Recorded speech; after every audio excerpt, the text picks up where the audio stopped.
What is up, everybody? Welcome into the Javante Moffat episode 35 of the Barking Brown Show. I am your host, Jacob, over at Roachism13 on the Twitters, joined as always by my wonderful co-host, Nick Carnes at Carnesies817 on Twitter, and we are presented by Couch Guy Sports. Nick, how are we doing tonight?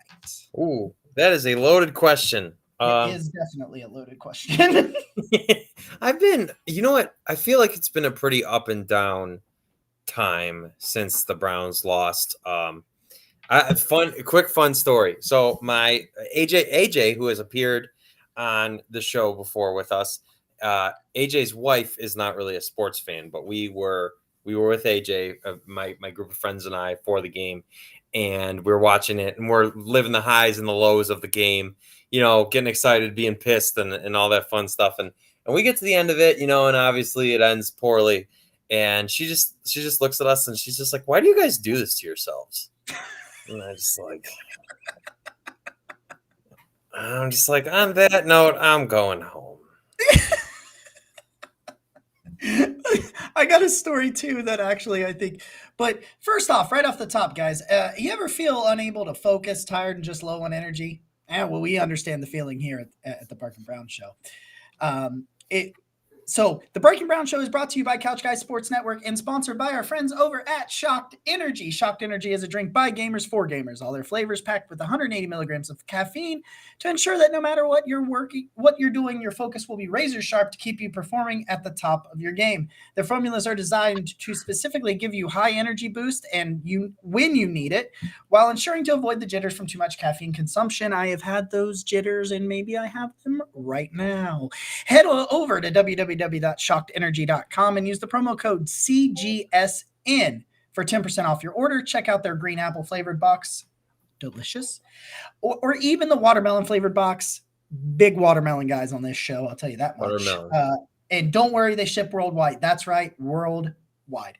Get your Shocked Energy today and let them help you gain your focus and energy back. So I have a funny story that you wanted to bring this up, bring it as well. Producer Ed is in the background. We'll bring him here in just a second. He is monitoring the Twitter comments. So fire away if you have the Twitter comments, questions, concerns. We are a therapy session. We are here for you. Please air out all your grievances, because Lord knows we're going to air some out tonight, boys and girls. I got some stuff about Brown's Twitter. I got some stuff about me. I got some stuff about Nick. I'm just kidding. He's handsome. Look at that sexy son of a bitch. And I just got all kinds of things to say today. Ed's down there. He's sexy as well. I can see him down there. He'll be on here. No, Mitch, Ohio is not part of this world, so they do not ship to Ohio because everybody who hates Ohio. I know he's just messing with me. I know it. So my wife was watching the game last night, and I kept screaming Nicky Big Dick Mullins after he threw that touchdown, and she said that I needed to stop screaming Big Dick around my phone before the Facebook targeted ads really got really, really weird, because I kept screaming. Which is fair. I screamed Big Dick at my phone probably 37 times in that moment.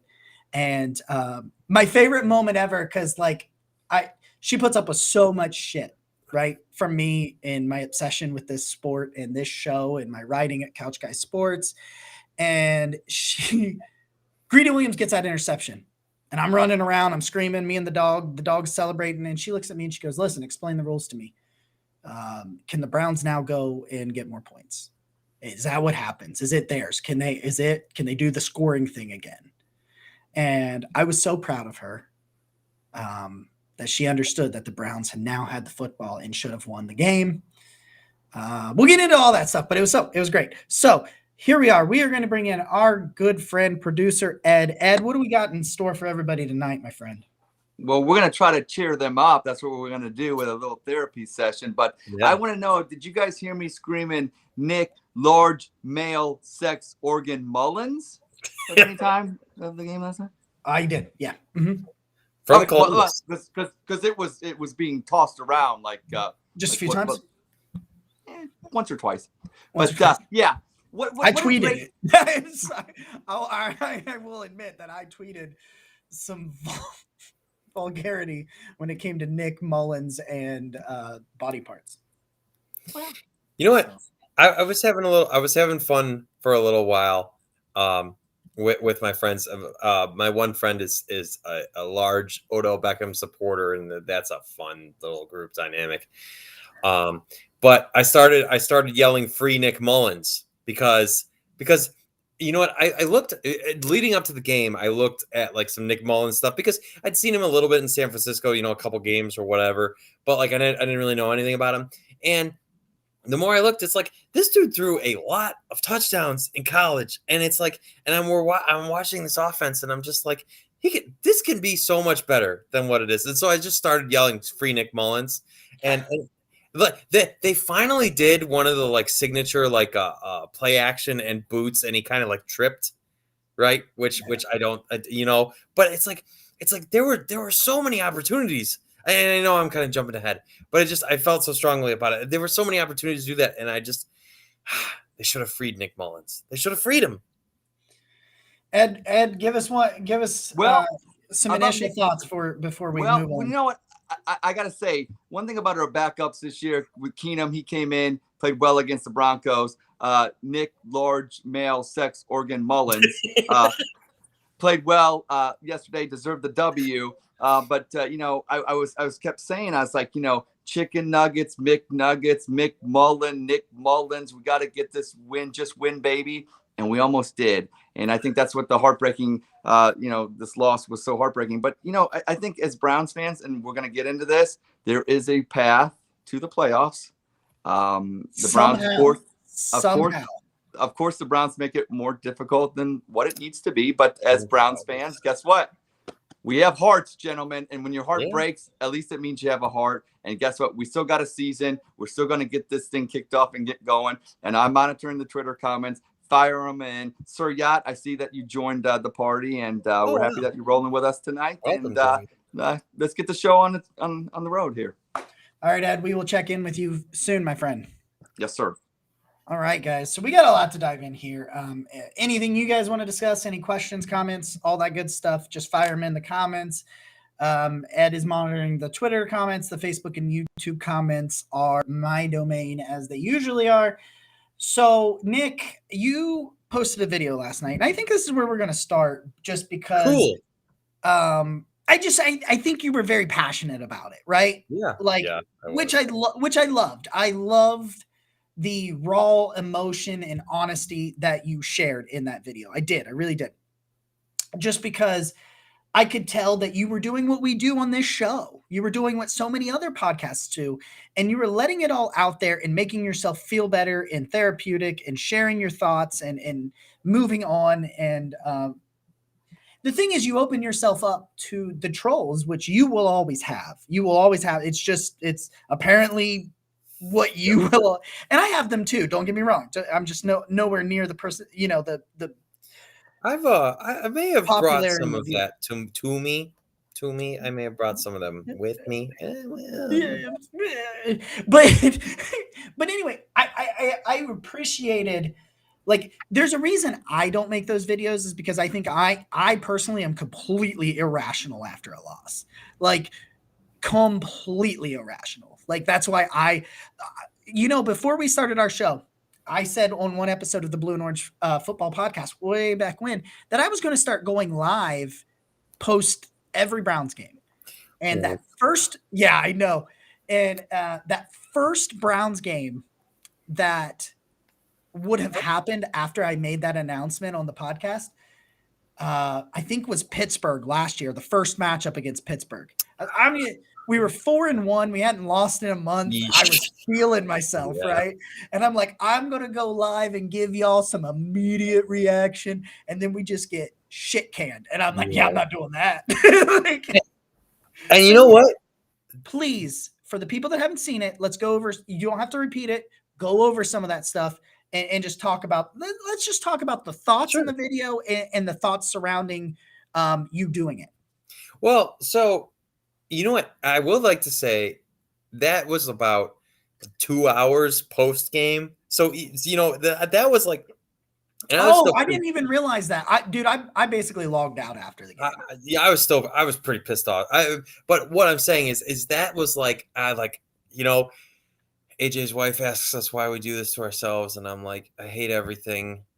And so it's like it's super awkward. So you know what? I have a stupid work schedule to begin with, but it's like it was too early to nap. So I woke up at 2 a.m. that day, and I just had to stay awake through the game.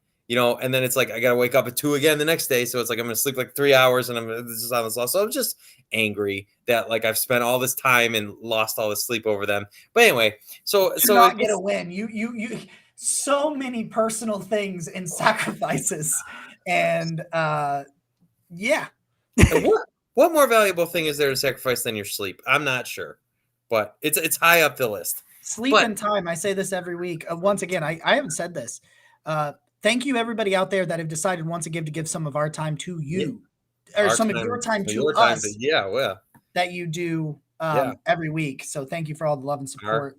We have some Christmas stuff later. I'm sorry, Nick. Go ahead. Oh no, my fault. I just want to say our Patreon has grown to as big as it's ever been, and you are all wonderful people. Everyone that has joined us has stuck with us at this point. Yes, wow, I don't even.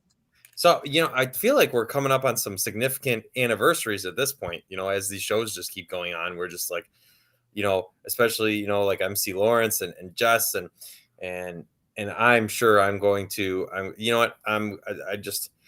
there are so many wonderful people that we have.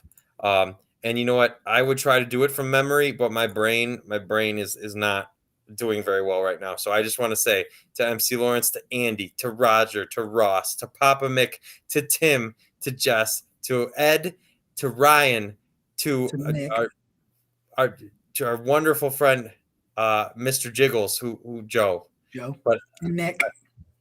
To Nick. I've got he's at the very I'm going down the list right now because I just want to say to all of you, you are all wonderful. And thank you. And I can't wait to do our next shirt giveaway. That's going to be great. I'm sorry. That was a long tangent. Next week, I think. Next week. Yeah, that feels right. But so this video, so I'm talking to my friends this whole time, and you know what? And so I already kind of alluded to it, that I really wanted them to free Nick Mullins, to open up the offense and to let him throw, because he has been someone who threw a lot of touchdowns, threw a lot of interceptions too, but he's been someone that, can, and I'm like, maybe this offense can get going. Maybe we can spark something going. And as the game's going on and Nick starts finally getting a little bit of an opportunity, we see the best drive of the game when Mullins is the one throwing these long third down conversions. It's like they converted a couple of third and longs, and then of course the awesome fourth down play. That was the best fourth down play by a Brown all season, in my opinion, if you ask me. But so then the Browns, like Jacob says, Greedy gets that great interception. The Browns get the ball back. You run with Nick Chubb 2 straight times. It's 3rd and 3, and I'm just like, everyone knows that we're about to run the ball. Everyone knows we are, and I'm just thinking the most successful our offense has been tonight has been on the back of Nick Mullins. And so the whole video and the whole idea was just Nick Mullins is the one who just got you here. I believe he took them like 80-ish yards down the field to score that touchdown and take the lead. And for most of the night, now granted the rush game was better in the second half, but in the first half they rushed for like 12 yards and it just wasn't working at all. And it just felt like throughout the night it was like those obvious run situations. 14 plays, 80 yards. 14 plays, 80 yards. Okay, thank you. It just felt like they were doing, like, there was no misdirection. There was no trickery. There was no, some of the things that Kevin Stefanski has talked about being his hallmarks, right? Where you want to make it look every down like you could run or you could pass it. Just that's not what's going on. And I understand Nick Mullins is a practice squad guy, but he's been with the Browns for all this time, right? And there's not a whole lot of creativity going on. And I'm just looking at this and it's like everyone knows that Nick Chubb is about to run the ball. And I'm like, Nick Mullins, who just led you down the field, deserves the opportunity to win the game. Because if you get that first down, you win the game. You've won the game if you get that first down. It's 3rd and 3. You ran Nick Chubb 2 straight times. And I'm sorry, this is such a long, drawn-out thing. but I was so fired up because I was like, Nick Mullins deserves the opportunity to win this game, and you didn't give it to him. You didn't give it to him, and not only did you not give Nick Mullins the opportunity, you ran exactly the way it looked like you were going to run, and of course the Raiders stop you, right? Because they asked J.C. Treader to do an impossible block, right? That the nose is already shaded over to the side that you're running. And he's never. I didn't see it in the moment, but seeing the replay of that, yeah, that was he can't. That was He's designed to never going to do that. If you haven't seen the video, I believe Anthony Lima tweeted out. I believe Jake Burns tweeted it out. It's not JC. It's JC Treader's fault, in my opinion. When the guy is already closer to where he needs to be than JC Treader is, that he can't stop him. But anyway, really long story. Make it really concise.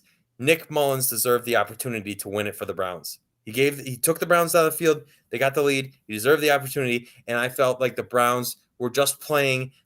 They were playing to not to lose. They weren't playing to win, and that's what fired me up. That's what made me so angry. That's my opinion, and some people agreed. Some people didn't. Sorry. So, this sorry. Nah, you're okay. You know what? Last year, the Browns were able to be conservative against those bad teams and just impose their will on them and run on them. And that's just not what's happening right now. This is not the same. And so I felt the Browns needed a play to win and give Nick Mullins a chance to throw for that first down. Okay, I am going to respond. I'm going to go over some of the Twitter comments and questions real quick. Catch us up on them, and I will respond. Kelly said Nick's raw emotion encapsulates what most rational Browns feel. That's you. Even though there's aspects of your argument that I disagree with, and I'll tell you why. Sure. She's right. I appreciated the honesty, the realness in all of that. MC says that it made him cry. Your video did. Whoa. Dan says that you were not wrong. He says the play calling was questionable. I disagree. I think he's saying overall play calling is questionable. I thought the play calling for the game was fine. Maybe some of the that's how I felt all year. The play calling all year has been fine. The situational play calling has been questionable. I think that's the honest to God truth. Kelly says that Mullins' magic was magnificent. Tim Ryan says Mullins deserves to be on the 53 next year. I believe he was brought in to be the backup quarterback next year. I've thought that since he was brought in September.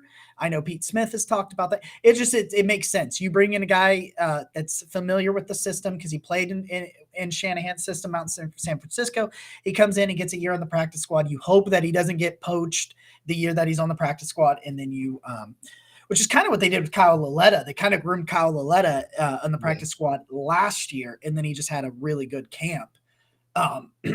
So stashing him on the practice squad didn't seem logical because you had to cut him first. And some people just don't take to being cut. They don't want to return. That's what happened with Marvin Wilson. He was never going to return. He just didn't want to stay after getting cut. And I respect that. So this is what I'm going to say. About that particular play call and the outrage that I've seen today. I get what you're saying. I don't disagree with what you're saying. I want to play devil's advocate a little bit, and I want to I don't agree with the run play that was called. I don't. We've talked about it. Jake Burns has talked about it. The way that they asked Treader to try to, it was impossible. It was not set up. I think that you had success in that second half, running to the left-hand side behind Batonio, behind Michael Dunn, pulling Wyatt Teller. I think that you could – I don't have a problem with calling a run. I didn't like that run design. I didn't like that play design. I don't have a problem with the run. And this is why I'm going to say it. In that moment, you needed 3 yards. Was it 3 yards? 3 yards? Yeah, third and three. You needed 3 yards. In that moment – you put the football in the hands of your best player, Nick Chubb. I have zero issue with that. Zero issue. Because I guarantee if they had given the ball to Nick Mullins and he threw an incompletion, everybody would be asking why Nick Chubb didn't get the football on third down. Everybody.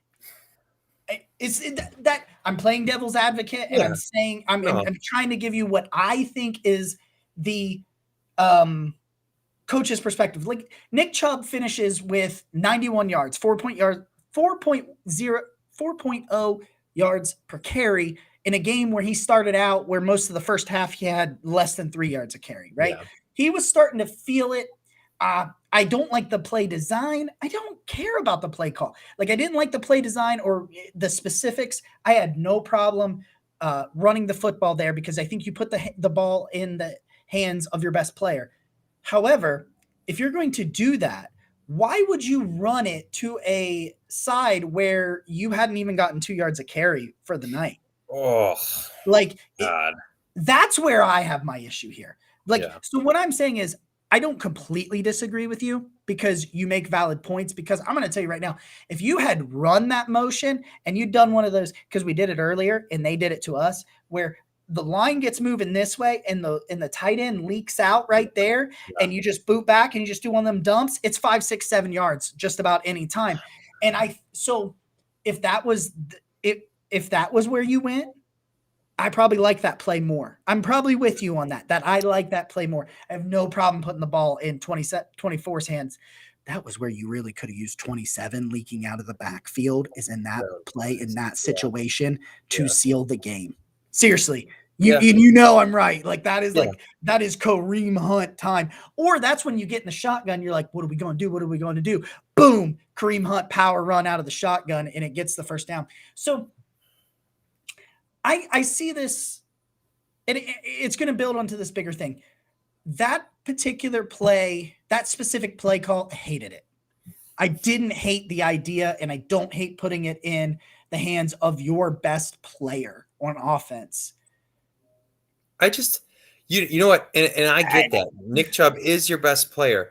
I just, and there were a lot of people that said this to me today, right? Because this is a very split issue. You know what? 92.3 basically spent the whole morning debating this, right? Yeah. Or which side are you on? What should they have done on 3rd and 3? And to the people that said, okay, you need to run Nick Chubb. Nick Chubb's your best player. No problem with that. Just like you said, I totally understand that line of thinking, but I just think you need to be adaptable in the games. And when you look at the Browns offense and what was working, to me, Nick Mullins was your most successful source of offense that night. And I think if you're looking at, what the Browns did that was working, right, all those 3rd and longs were Nick Mullins converting them. And I just think that based on who was having success on this particular night, because people were like, oh, well, you'd be yelling if Nick Chubb didn't get the ball, blah, blah, blah. And I'm just like, based on who was being successful, I think it made more sense to let the quarterback throw. That's where I came out. And I've seen this argument that Nick Mullins only completed, maybe he got more than that, but I think he was at one point, he's like 1 of 8 on yards that were 10 plus yards. Yeah. But my counter argument is to that, all he would have had to do is thrown it 4 yards, which is what he did all night. Like Nick Mullins averaged 4.9 yards per attempt. Like, I like what Ed asked, is Mike Prefer a better game day head coach than special teams coordinator? Yeah, I think he is. I'm ready to get rid of Mike Prefer. That's another question to have in the offseason, because the special teams were fine yesterday, other than Chase McLaughlin effectively ending his career. I don't see how. Maybe he kicks Saturday because it's a shorter week. Maybe I don't know. Really do anything about it. Yeah, like you don't. Yeah, if you maybe you get Josh Lambo. Like maybe you can. But you get what I'm saying. Like I don't know what you can do. Like it's so. Yeah. Like when you got Dustin Colquitt, you did it because you had to. I don't really know what you can do with Chase right now. I don't see any way to Chase McLaughlin is the Browns kicker in 2022, based on the fact that he's missed 6 of his last 11 and whatever. In his last 11 kicks or 11 or 12 quick kicks, he's at 50%, somewhere around there. I would definitely like to know, just so we have an official show opinion. I would love to hear the producer to weigh in on what a good idea is on the 3rd and 3. On the 3rd and 3, what Ed would do. Ed, yeah, what would you have done on that 3rd and 3? Well, obviously, I would have called. No, they always say, you're damned if you do, damned if you don't. If it works, obviously, it was the right call. Here's what I would have done. And I understand the whole get the ball to Nick Chubb. He's your best player. I really do. And it's hard to argue that. but I like options with plays. You hand the ball off, and you're at the mercy of a line that's kind of in, it had its issues because of COVID and because of injuries. Okay. And then you run it to the wrong side. You run it to the right side instead of the left side. So I don't like that. But that, once again, that's the actual running play call I didn't like. But what I would have done is I would have had Nick Mullins roll out and have the option of throwing it to the tight end, or somebody or a running back coming out into the flat, because at that point, if it's not open, he could take a sack, he could just fall down, but the clock then still goes to the 2-minute warning. So you're not giving them an extra timeout, because that's which is what it did anyway. Exactly. That's why they ran the ball, because their thinking was, okay, fine, if this play doesn't work, then we go to the 2-minute warning. And obviously, if you just do a conventional pass, then obviously the clock would stop and it would give the Raiders an extra timeout. So that's why I like the play action, because you can throw the ball if it's open for the first down. You could actually run for the first down. If he bootlegs and he's like, oh my gosh, there's so much real estate, he could run the 3 yards and just fall down, game over. So that's the only thing. I think when you run, it just limits you. I like the play action because it gives you more options. But I honestly, I am with you, Jacob. You gave the ball to Nick Chubb, who is your best player.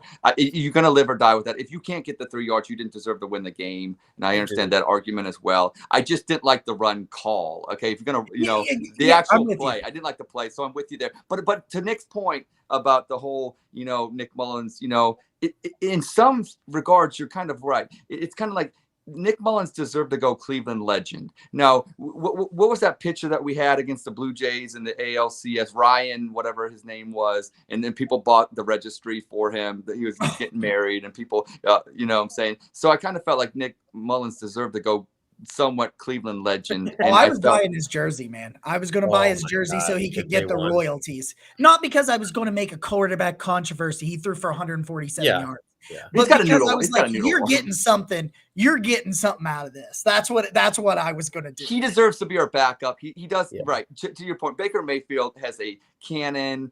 Baker Mayfield is our franchise quarterback, but he is a very, very serviceable backup. Nick Mullins, large male organ Mullins. You are more than welcome to come back as our backup next year. We love you. I'll buy you a beer. You are a Cleveland legend to me because you deserve the W. You know what? It just was frustrating to me because I was looking at some stuff, and it would seem like if the Browns did a lot of what they normally do, where they're going to make it look like they're going to do that handoff, and then Baker rolls out and then has those options. Like, it seemed like that was there because the Raiders just did not think that. The Browns were going to do that with Nick Mullins, and they, aside from one time that I can remember, they really didn't. And I just. And you know what? And maybe that's Van Pelt or whatever. It just seemed like the offense was so straightforward. There was no wrinkles. There was no misdirection. There was no it was just missing that little bit of hesitation that you need to have on the defense. To me, at least. Jake, I got a question for Jacob on that play. So we all know that J.C. Treader kind of got blown up on the second down and the third down play. If they saw what they saw on the play before, then I don't understand why they kind of went back that way with that third down call. I was my. I want to see it again. I want to see it again from the all 22 to maybe. I know what we saw from the broadcast because from the broadcast view, I don't know. Like, it doesn't make sense to me. I'm not sure what you saw that made you think you should do that. Hopefully the all 20, I'm hoping the all 22 is out tomorrow evening so that I can write my piece. So I can study it. This week's piece, by the way, over at Couch Guy Sports, will have video clips. I have learned how to use video clips, so I will be inserting videos. Let's go. Yeah, I'm pretty excited. So I'm going to be that will be a play we will look at. So I will specifically look at that, write on that, and talk about that, hopefully either tomorrow night or Thursday night as soon as that film comes out. Follow me over at Roachism13 on Twitter and Couch Guy Sports as well so that you can find that. But yes, I will look into that. From me, right now, as I sit here having I've only watched it once. I didn't have the time to rewatch the game yet. It don't make sense unless there's only one thing that they thought, reverse psychology, they will never think we will do this again. Like, hey, we've had nothing but success to the left. Because, like, I can get that sort of aspect of it, right?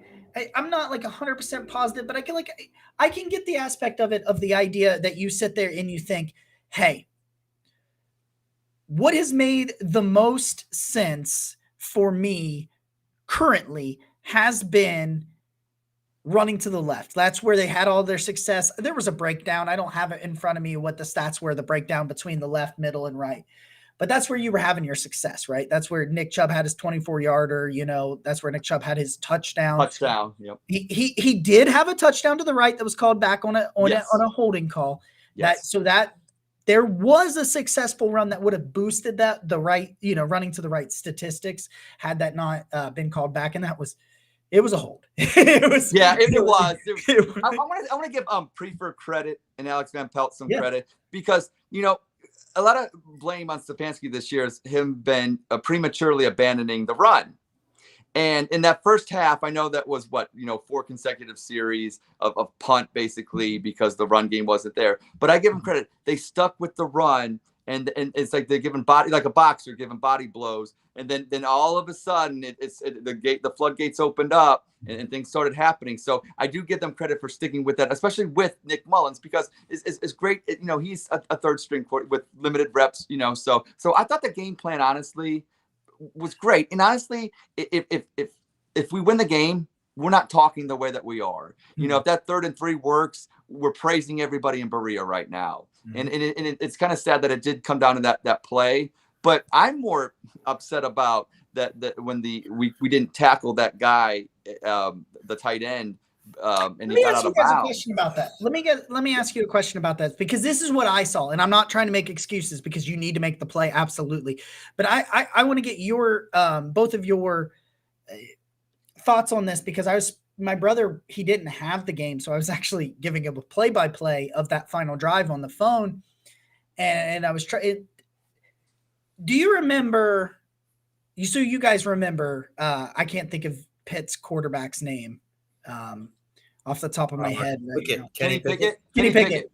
His fake slide, right? Yes. Yeah. And the outrage that came from that, and I see this with Lamar sometimes, right? And it pisses me off, where Lamar will look like he's going to start to run out of bounds. So defenders will pull back, and then he'll cut upfield and get 3, 4, 5 more yards. Mm-hmm. I thought in the moment that tight end was going out of bounds. It felt like to me that he was going out of bounds and they didn't want a 15-yard penalty. Now, honestly, I'd rather you risk it, put him on the ground inbounds, and make the time run. And if for whatever reason he runs out of bounds and they call it, because when you didn't risk it, which is maybe I'm completely off base, maybe I'm just making excuses and I'm an idiot, but when you didn't risk it, that's all we're talking about now. You see what, like, yes, right, exactly. Yep. So I thought, hey, he's going out of bounds, and then all of a sudden I'm like, why is he still running? Why is he in bounds? Why didn't, like, what's going on here? And to me, it kind of felt like a Kenny Pickett situation where I thought he was giving himself up. Did the defense think he was giving himself up? You still need to risk it. I think you risk it there, but that to me was the why. I'm not saying it's an acceptable reason. Yeah. Because you look at it and you look at how many seconds the Raiders ended up having, it was very close. Say he gets tackled inbounds right there. Even if he gets the first down, say he gets tackled inbounds, I don't think they have the time to get nearly as close as they did, right? Because you're talking about probably another Chris Berman another 10 seconds, another 10 seconds maybe, and so that's, I mean, that when he got out of bounds, I was like, I felt it, like how big of a play that was, and to get out of bounds, because so many plays successfully building up to that kept him in bounds. So, but all right, Ed, thank you, my friend. We will bring you back. Twitter comments, guys, keep bringing them. I want to, I want to segue a little bit into the Takk McKinley news that he tore his Achilles. I had to look away, man. When he started bawling, Yeah, I had to look away, man. And you guys know this, the friends of the show. If you follow me on Twitter, you guys know I love Takk McKinley. He was one of my favorite signings when you paired him with Jadeveon Clowney, because that was my thing. I was like, get Takk McKinley and somebody else. Like, I kept saying, get Trey Hendrickson and Takk McKinley, or get Carl Lawson, or and Takk McKinley. Like, I kept all, building up to free agency. I kept saying, and Takk McKinley, and Takk McKinley. Like, that's where it was. He came off his best game. He had 8 freaking pressures against the Ravens. And I know he didn't have quite as productive of a game, but it just, he had a tough ending to his career with the ankle and getting cut and failing physicals and just underproduced, all these things that went wrong for him in Atlanta. He got the opportunity. He played pretty well. He was going to get a contract. How big? I don't know, but he was going to get a contract from somewhere, Cleveland, otherwhere. I don't know. He was going to get a contract. And God, man. Lots of parallels to, what? Olivier Vernon was playing best ball, and he tears his Achilles too. And just, that happened in week 16, and this happened in week 15. 14. Yeah. What? 15. And you know what? And I feel bad for the guy because, he forces that fumble. He changes the game against the Ravens.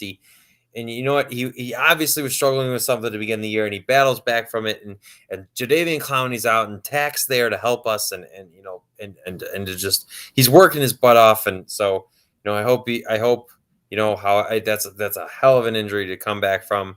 So good luck to him wherever he ends up, however he ends up.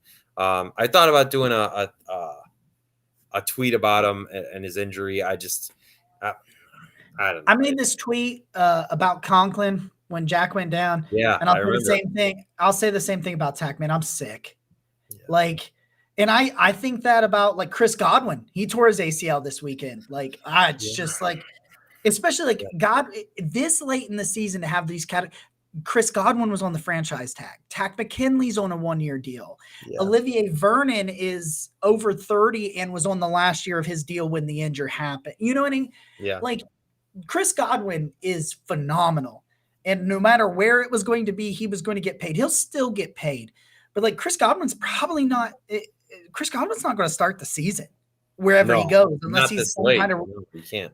Yeah, and Tack's definitely not. Tack's probably going to miss majority of the 2022 season. And it's just listen, if you're not good enough, you're not good enough. But injury, I can't when that happens. Yeah, because Odell Beckham tore his ACL in week 7, right? And he wasn't ready for the start of the year, right? Well, and so now you're in week 15. Well, I mean, we were told. We were told. But I don't want to linger too much, but I just want to say, for anybody that's banged up, right? And God knows we got a lot of people, Myles Garrett's groin and he almost blocked that kick. Yeah. Oh, man, I know. But I just want to take the opportunity here to say that the Barking Brown Show is brought to you by Exogun. If you ever do a workout and feel like you need a massage after, well, you can get your massage without leaving the house. Don't let pain and soreness slow you down. Exogun revives muscles, boosts circulation, and releases energy so you can recover faster and live better. Take it wherever you need it. Work, the gym, the trail, and put the power of percussion massage treatment in your hands. It's portable, adjustable, and powerful. Exogun is trusted by the pros to deliver the ultimate in recovery. Like we said before, you can even use it for percussion therapy. What is percussion therapy? Percussion therapy boosts muscle function and recovery by penetrating deep into the muscle tissue with a series of rapid, concentrating, pulsating strokes. Gain back control of your body and achieve long-term pain relief with Exogun. Get 10% off with code CGS10 at checkout. I don't know why I struggle with that. Yes, CGS10, 10, CGS10. I don't know why I struggle with that. Sorry. It comes with a charger and carrying case. Get your Exogun today. Treat yourself to a massage at a moment's notice. I want to transition a little bit in a couple of things. I want to talk about a couple of players, and then I want to switch to an overall statement as we start to wrap up the show. It's always funny to me that sometimes I go into these things thinking that, oh, man, what are we going to talk about? And then it's like we're 40 minutes in, and I still got stuff to say, which is why I enjoy doing this just so much with you guys. And let's see. Roger says that Ed's tire is fire. Tim Ryan says 8 guys in the box on third down play. Yeah, but there was 8. But yeah, I get it. I do. I get it. It just that's what hindsight's pisses me always off. going to be 2020, though. It's I always going to be 2020.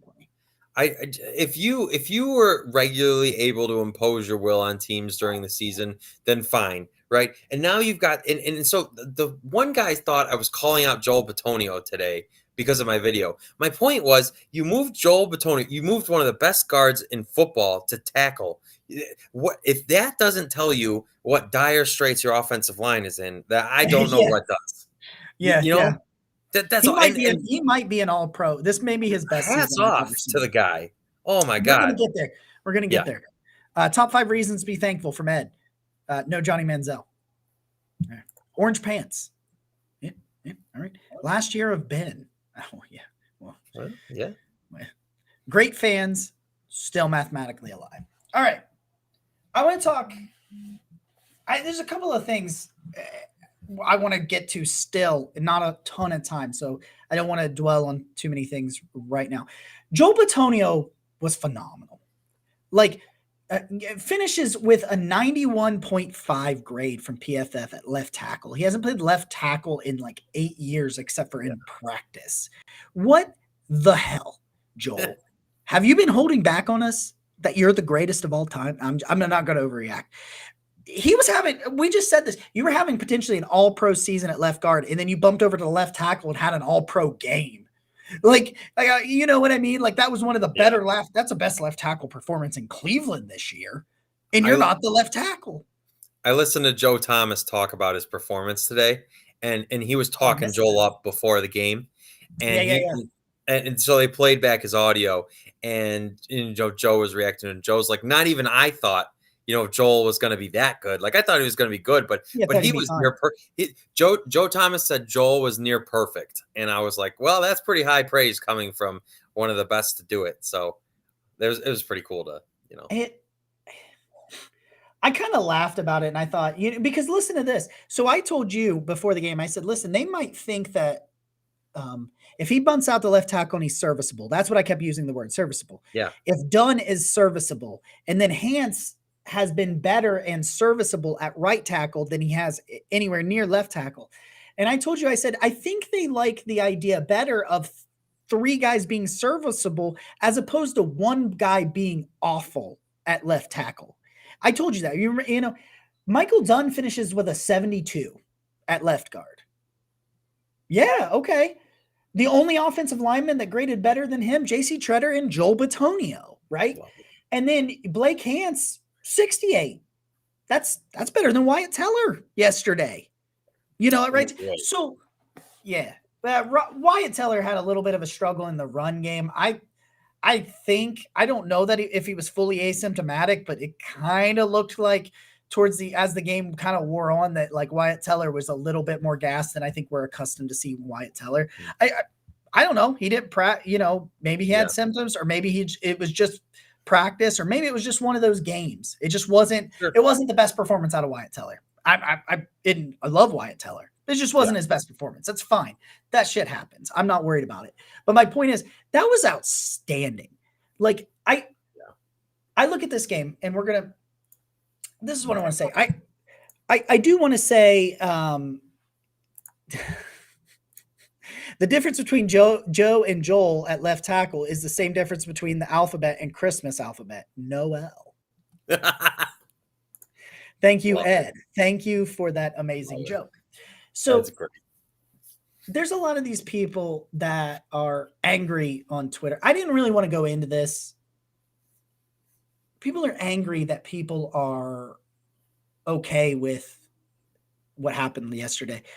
I don't think people are okay that we lost, but I'm going to be honest with you guys. That team we had no business being in that game.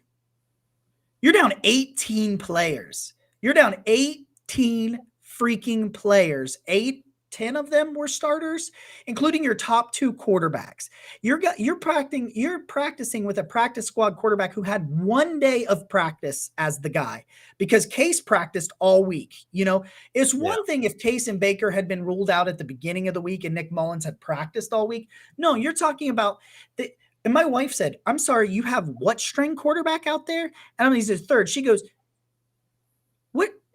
Does that ever happen?" You know what I mean? Like, and I was like, "Well, it happens." And she's like, "What are the probability of it even happening, let alone them winning?" And I'm like, not great. This team, this organization, and somebody told me, I said, "I'm so proud of the people in charge." And then somebody said, "Yeah, well, those people weren't there tonight." Yeah, because that wasn't Kevin Stefanski's game plan. He didn't coach it up or put it all together. Yeah, he had nothing to do with that. And that roster of players that played was not constructed by Andrew Berry. What kind of this team's direction? I said it last week. You should be upset. You should be gutted. You should be disappointed. I'm gutted. It was a gut punch. I saw some Raiders fans doing victory laps, and I was like, okay, calm down. You almost lost to some dudes off the street. Calm down. Just seriously, celebrate your win. Yeah, take every win. You don't, Yeah. But I feel like Mike Polk, I love Mike Polk's Factory of Sadness video. He asked the Browns back then to be watchable. That's where we're at. We're not there yet. We've got a lot of work to be done. But one thing I want to point out to the pessimistic fans that are attacking the optimistic fans, I don't care if you're pessimistic. If you want to be down in the glumps and pissy, there's plenty of stuff to be pissy about, and that's totally fine. You be how, and I'm not saying that's you, Nick. You know that, but I'm just saying in general, I don't care. But the ones that are attacking, I would say, realize that this is what you asked for. This is what we all asked for. We have losses. What are the 5 losses? There's like 2, 5, and 6. Like there's been 5 losses that are like, there's been 2 losses by 2, like a loss by 5, a loss by 6. You know what I mean? Like 5 losses that were like less than a touchdown. That's the next step. We have got to start winning those games. That is the evolution that Kevin Stefanski and Andrew Berry have to get, and we don't have it yet. Now, if we continue to not have it next year, I've got a problem. But I truly think JOK was freaking phenomenal, guys. JOK is the real deal. Think about him in year 2. Think about Greg Newsome in year 2. Think about Grant Delpit in year 2, year 3, year 2. You know what I mean? Yeah. Think about this stuff. They've got to find it. This is, I saw somewhere, the 3rd youngest roster in football or something ridiculous like that. Think about that. Wrap your mind around that. These guys are still kids. This organization is set up to succeed. Right now, it's not. We can still make the playoffs. You're not winning the Super Bowl. I just don't. I'm sorry. I'm going to be that guy. I'm going to say it. I knew that after we lost to New England. But to act like that you shouldn't be happy or proud of a team that went out there and fought. The same old Browns get beat 47-0. All right.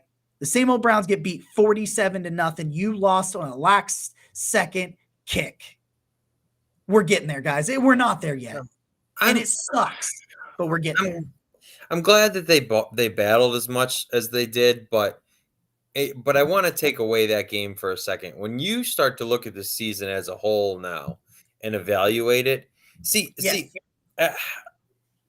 I'm probably on the other side of this, and I'm a mostly optimistic person, but like the Browns had a tremendous record in 1 possession games last year, and I understand that they played inferior opponents to this year. I get that. But this was supposed to be the year where you went to the divisional round last year with a very poor defense. And And this was supposed to be. They added all this talent. They had, Jadeveon Clowney and John Johnson, and they draft Greg Newsome and JOK, and Baker Mayfield has continuity, and the offense has continuity, and obviously there's been injuries and like things that have derailed it. But I would point to the 8-win Ravens, who have had more injuries than anyone, right? That have found a way. I just, what? Go ahead. The Browns have been in all these games that when if you and I were doing this show last year, we would have said that the Browns are going to take the next step this season, and they haven't, right? You look at the Chiefs game, the Chargers game, the Steelers game, the Ravens game. You had 4 interceptions, you lost. You get the ball, you have 2 possessions to win against the Chargers, you lose. You get Kansas City week 1 when they're playing 0 defense and you lose. You're playing this garbage Steelers team that keeps finding ways to win, and you find a way to lose. And I just, you know what? And now that we're looking at the season in its full form, and there's 3 games left, this is not no. You know what? To me, they added too much talent and finally have continuity, and they are just underachieving to a criminal level. To me, I'm not. No, this is. You know what? I know this is way better than where the Browns are from. I understand this is way better than where the Browns are from. That's not the bar anymore. And I'm. You know what? The more I talk about it, the more pissed I get, because it's. I don't know another team that is underperforming with the amount of talent more that the Browns have. Okay, listen, I am not, what I'm saying is not, I'm not saying you shouldn't be disappointed, because I am. I'm not saying that they should be 7-7, because I don't think they should be. I'm not saying you shouldn't be upset or disappointed. But I think if you step back, there are so many positivities that you can take from this season when some people are trying to act like there are none. Okay. Yeah, this is what I argue about the Baltimore Ravens, right? You bring up the Baltimore Ravens, and people, I've seen that all over let me say something about the Baltimore Ravens. John Harbaugh has won 137 games. He's a Hall of Fame coach. Well done. He has won 137 games. Kevin Stefanski has been a head coach for 14, oh my goodness, 30 games.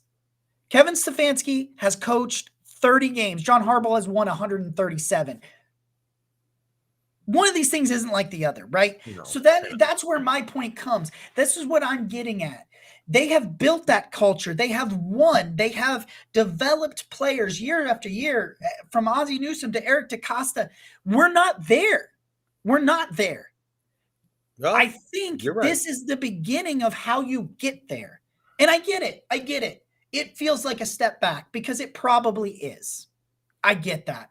I am in no way invalidating your feelings. I am saying that because of the disappointment, some people, not you, but some people are trying to gloss over all these positivities. The JOK thing, the Myles Garrett being defensive player of the year for a defensive player of the year candidate for a lot of the year. Yeah. Jadeveon Clowney having a resurgence and finally being the Robin to Miles Batman that we truly just have never gotten to see. People say you underachieve for so much talent that you have. I'm going to go to the offensive side of the ball, and you tell me where the talent is, because the wide receivers fucking stink. They continue to stink. Austin Hooper stinks. Harrison Bryant, hurt. Kareem Hunt, hurt.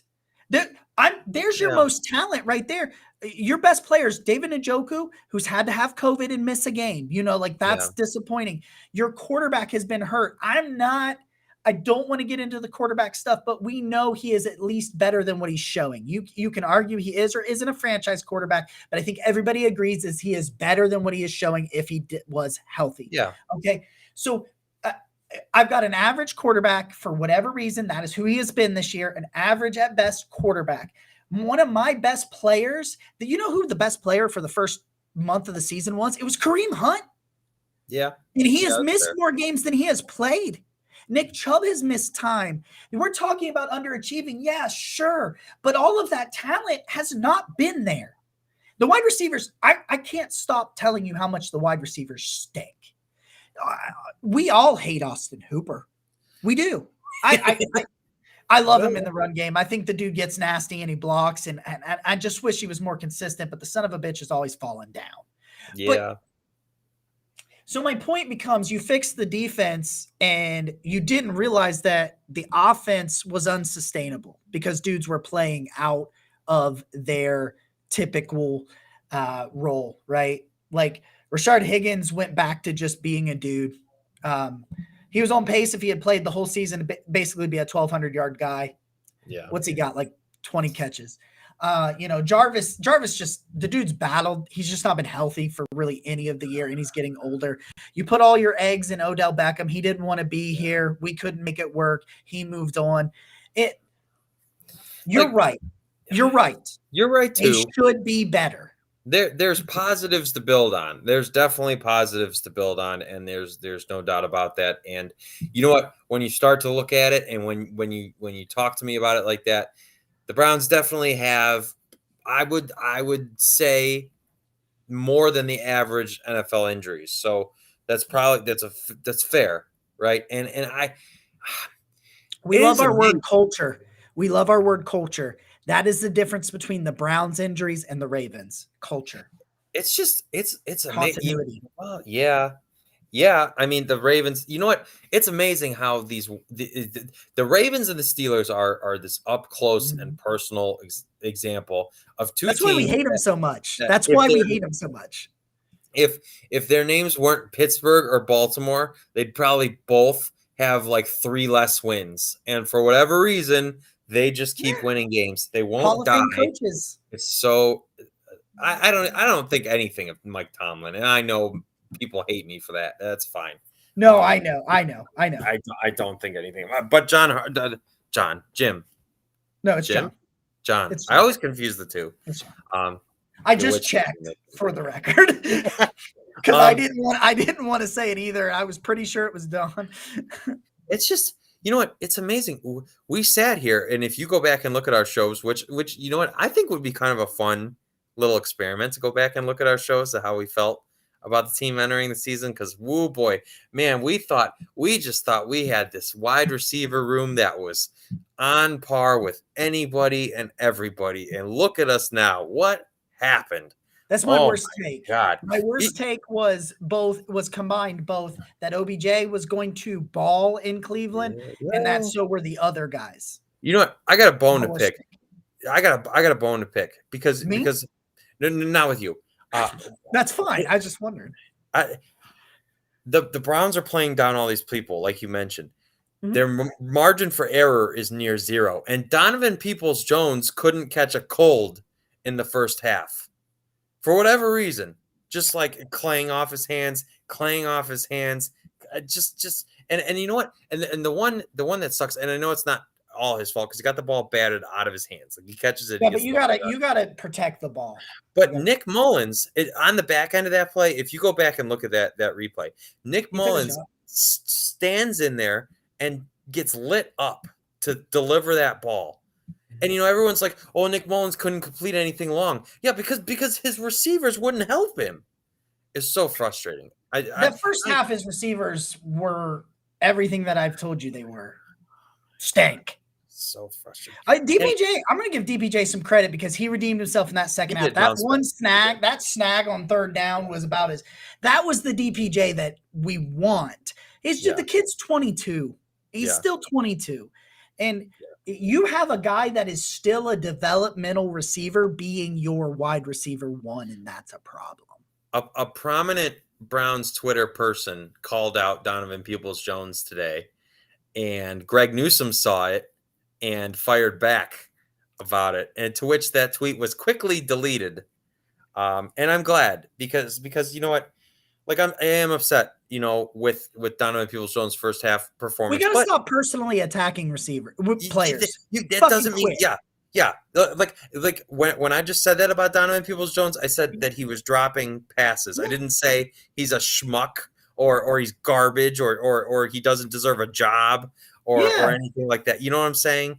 Like, I said the receivers stink. You I can didn't say criticize their they play deserve to without. be in poverty. Yeah, good. Or hit by a bus. I've seen some really nasty things. Yeah, there's some.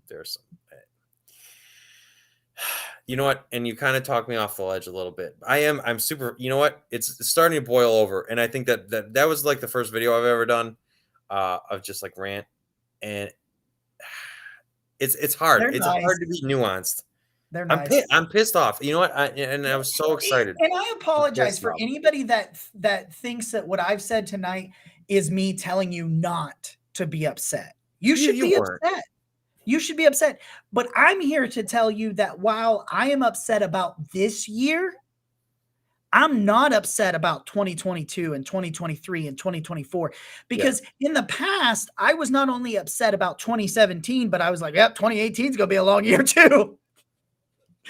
Or no, well, I guess the perfect example would be I was upset with only winning one game in 2016, and oh boy, howdy did it get worse. You know what? You're right though. I just want to like you look at the team, and while and Ed and I were talking about this a little bit ago, which I'll get into. Bring Ed back on here. Ed and I were talking about this a little bit ago, and I think the biggest source of my frustration personally is when we entered this year, I was like, okay, by the end of this year, we are going to know one way or the other, however this is going to go, what the Browns are doing with Baker Mayfield. Yep. I was wondering if we were going to have this conversation. Yeah. No clue. No idea. And so, and then before, I just want to say, before we dive into this, at least Denzel Ward's proven himself. That's a guy you're keeping, right? Wyatt Teller, you've already locked him up. Joel Bitonio, you locked him up. Yep. Right. And so there are positives here. JOK, that's a foundational piece. Greg Newsome, that's a foundational piece. So there's positives here. Jacob's very right. But then on the other side of it, and Ed, you were talking all about the does any of that matter if that position is not settled? That's the worst part about this. You know what they call me so positive or whatever, and if you notice, like all the positive Baker tweets just kind of have disappeared because I'm not going to be disingenuous, and I'm not saying the guy sucks, but man, I wish we knew what to do. Like that's the problem. I have more questions than I had when the season ended. I got well, here's the thing about that, and I think going into next year, what makes it easier to be a Browns fan is obviously this defense and the playmakers that we have and the youth that we have and the all-pro appearances and Pro Bowl appearances and all-pro selections that we're going to have on the defensive side, especially in the secondary. But going into next year, we know Baker's on that 5th-year deal. We know he has to. He's our best option. We know that basically going into it. So yeah. I mean, so I think that kind of makes it easier. And also too, if Baker just comes in next year healthy, and he's 80 to 90% of what he was the final 8 games of last year. I mean, because he was balling out, was it 20 touchdowns and 2 interceptions the last 8 games? I mean, something ridiculous.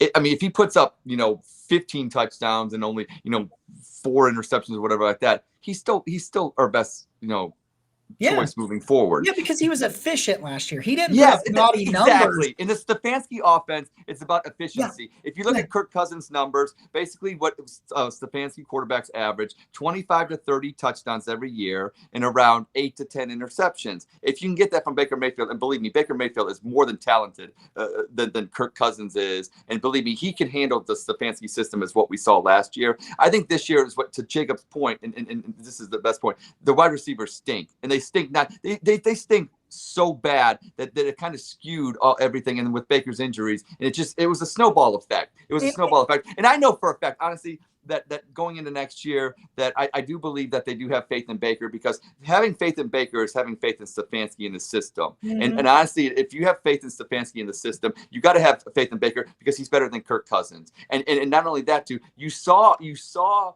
Baker execute the Stefanski system.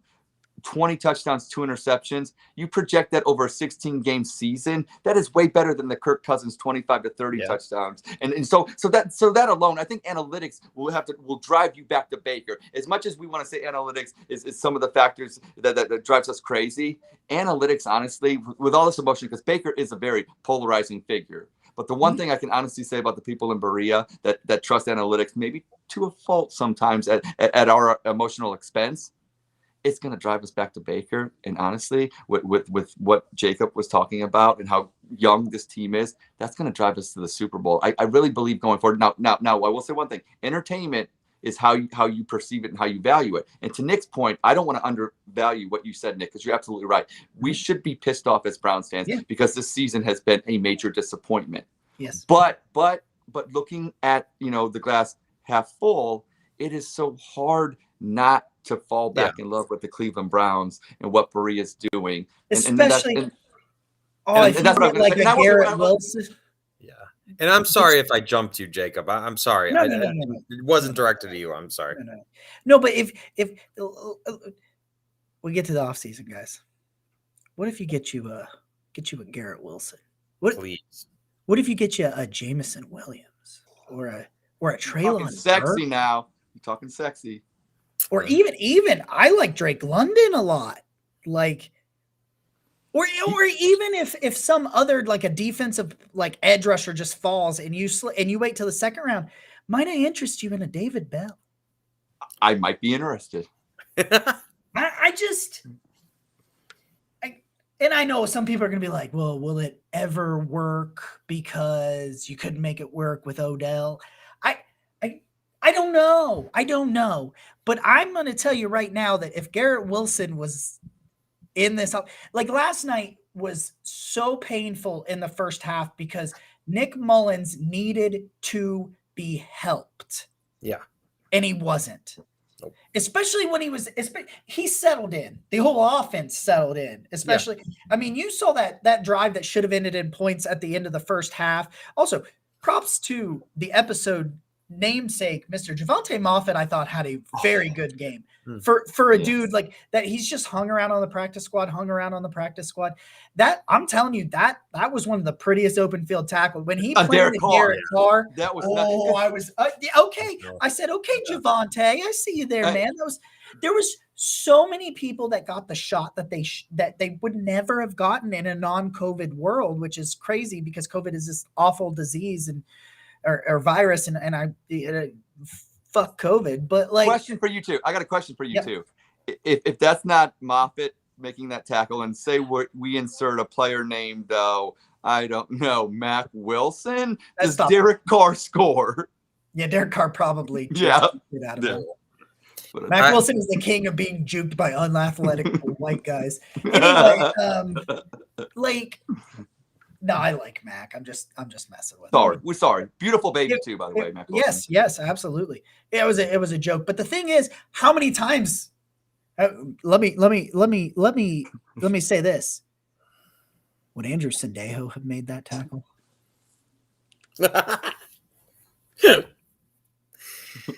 He was a starter. Andrew Sendejo couldn't tackle a tackling dummy.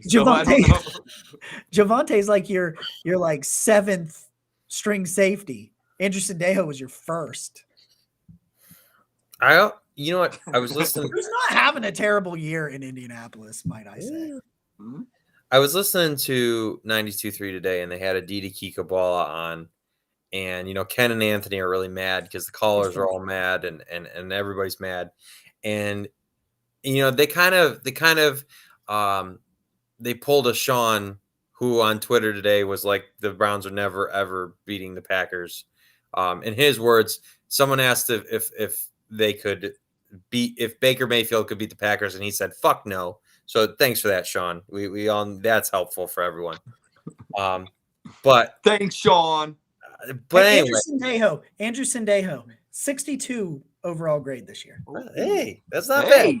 D-. I just want to say, Aditi basically asked Ken and Anthony this morning. She was like, well, why they're going to get guys back? Why can't they beat the Packers? Are the Packers undefeated? Have they not lost before? Have not teams not beat them? And I didn't want to hear that this morning, and I still kind of don't want to hear it. But I mean, it's reasonable. I've seen weirder things. I mean, the Ravens almost did, and good Lord, Tyler Huntley.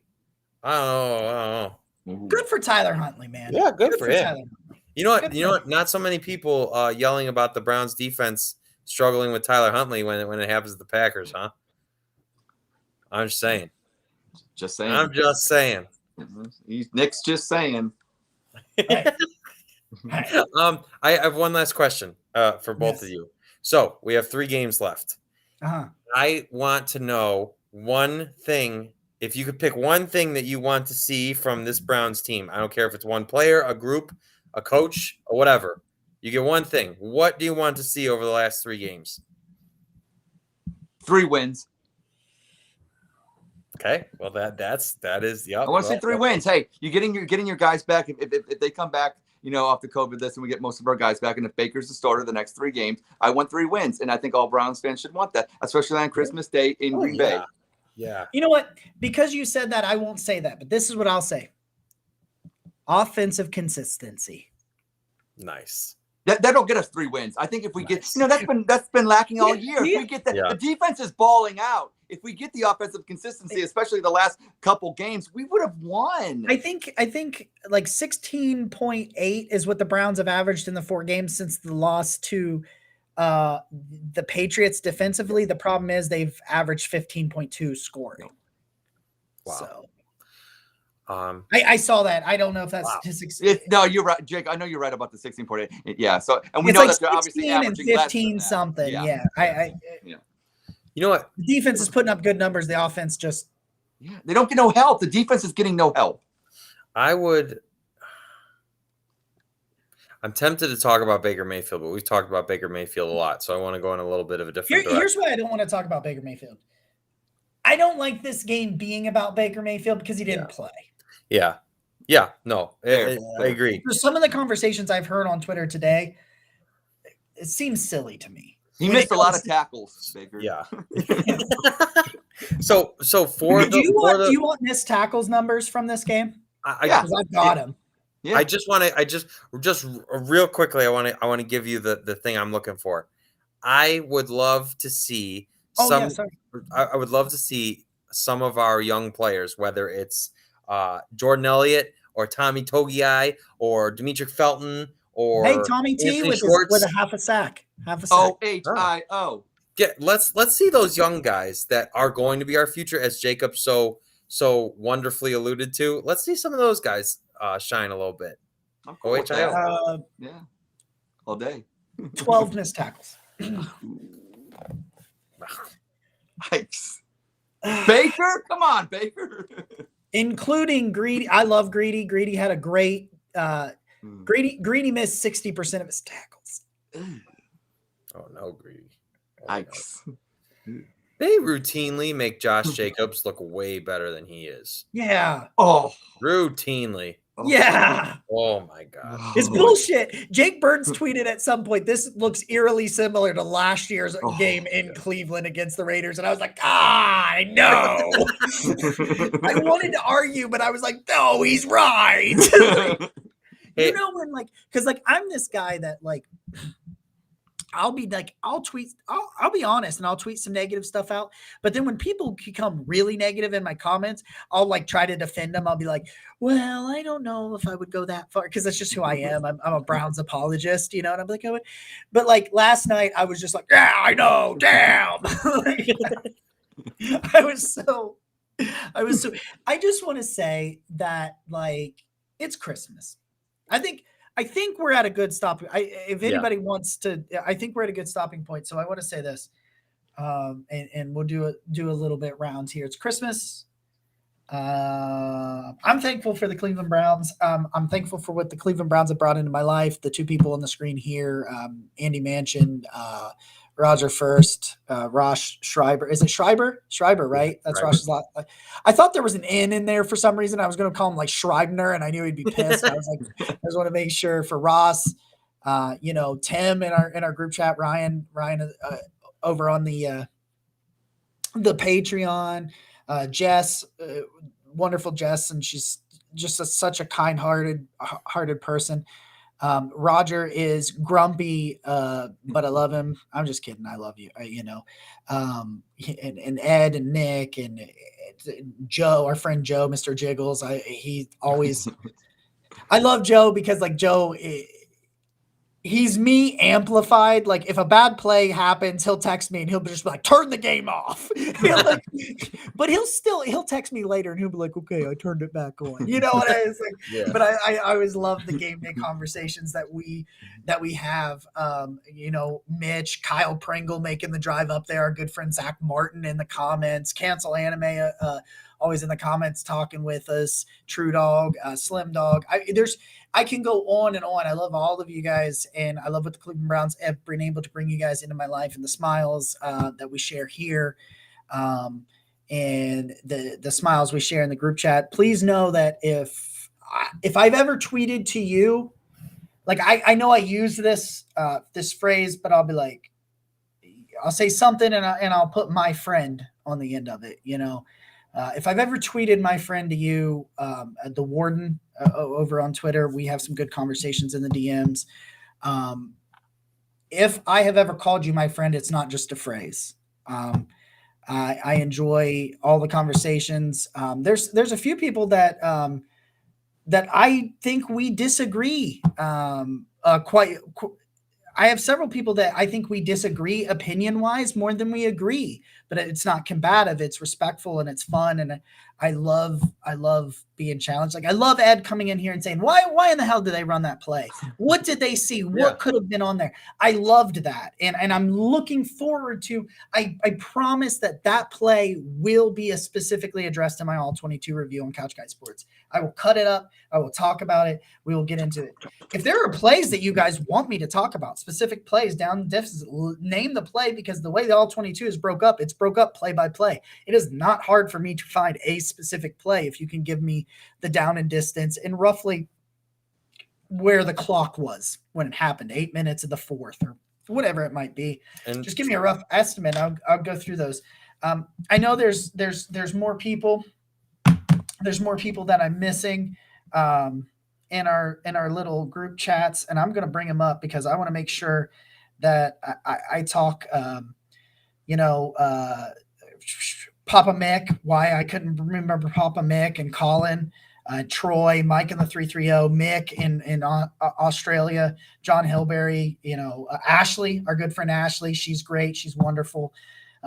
Dog Pound East, our good friend over there in the world of the UK. Browns fan for life, Browns Canada up there in the Great White North. Always Canada. I love all you guys, man. Like it's a dream come true to talk to you guys every week, and Merry Christmas. It's a wonderful group of people that we've been able to put together, and in this similar vein, because I got to, and thank you to all our Patreons. I did not forget you, Nick. You're at the bottom of the list on my little Twitter thing. I know Jacob was making sure I didn't forget you. I did not forget you. Every one of you. I for some reason I thought I don't know. But all's well that ends well. I just want to say, very much like Jacob alluded to the building blocks of a really exciting future for a Browns team. We have the building blocks of great people for a really exciting. And you know what, Ed? Shout out to Ed, who this morning I really needed to hear it. Right, said one of the greatest things that's one of the greatest positives come out of this year is that we have been able to become friends. Mm-hmm. Like we as an entire group, and nobody could have said it better. And so I got to give the man credit where credit's due, because it's true. And I hope none of you are playing Cooper Kupp in the fantasy playoffs right now. I am, and I hate it. Are you? Because my wife is playing me, and she has Cooper Kupp. So he just scored a second touchdown. 9 catches, 136 yards, 2 touchdowns. I hate it. But I just want to say, sorry. all of you are, especially when Browns Twitter can be like it is now. When people are hurting after a loss and the season's not going the way we want it to, and we're all frustrated. It's like you all have made it such a better place. So thank you for that, because I don't know where the Browns season is going to go, but I know we're all going to be friends, and that is so much more valuable than anything. And now here we are, us doing this show and having a brother show, and Christmas party tomorrow, Dog Chug, 10 o'clock. Christmas Dog party. Chug, love Join us. Dog Chug. One one thing, Chris Broussard was pointing out that listen, there's a problem in Cleveland. Y'all couldn't make it work with Odell Beckham in 2.5 years, and the Rams figured out how to use him in 2.5 hours. 1 catch, 7 yards. All I know is if you like laughing, the dog chug is for you. You will laugh. I heard that it will be jolly. That's what I heard. And Ed's back. Ed? That's what I heard. I have come to a contractual agreement with the dog chug. They have brought me back. Christmas money. Squashed. Hey, just like LeBron and Dan Gilbert, we're gonna make it work. And big things happening on the dog chug. Roger, Andy, and Ross, we got it going on. And so lastly, as we wrap all of this up, you know what? All of a sudden the year's about to be over and we've been doing this show with all of you and you keep tuning in for some reason and just I don't know, we keep, little by little we keep, just growing and building and all of this. So you know what, as much as show as this is fun and for Jacob to be sitting there and Ed to be sitting there and like I feel very blessed for that. It's even more, it just I never realized how much I needed this until I had the opportunity to do it. And without you guys, we would not have that opportunity. So thank you. Well, beautiful. I want to say Merry Christmas to everybody. I want to thank you too. Just like Sports Boy Tony, wasn't he a caller and now he's on with Ken Carmen? Yeah. And it just proves me with tweeting you guys and commenting on your show. Who knows where you're going to end up one day? And I'm very appreciative to you, gentlemen, and my kids and my wife. Love that I'm with you guys, and we're going to head in big directions in 2022. And just like the Browns, we're heading big places, and I'm glad to be going on this journey with you guys. And I will say one thing: next year on the 11th day of Christmas, like Doug Deacon would say, we need 11 Jamie Meters. We needed one last night to block that final kick. But hey, Raiders, you ain't going nowhere. And I know we got 3 games left, and I want to see what we can do. And to Jacob's point, offensive consistency. I love the defensive studs that we got, and I love you guys. And let's go Browns. I don't think it gets any better than that. So no, it does not. This has been the Javante Moffett episode of the Barking Browns Show. I'm Nick. I'm pointing a different way this time. He's Jacob. And that's Ed. Go Browns.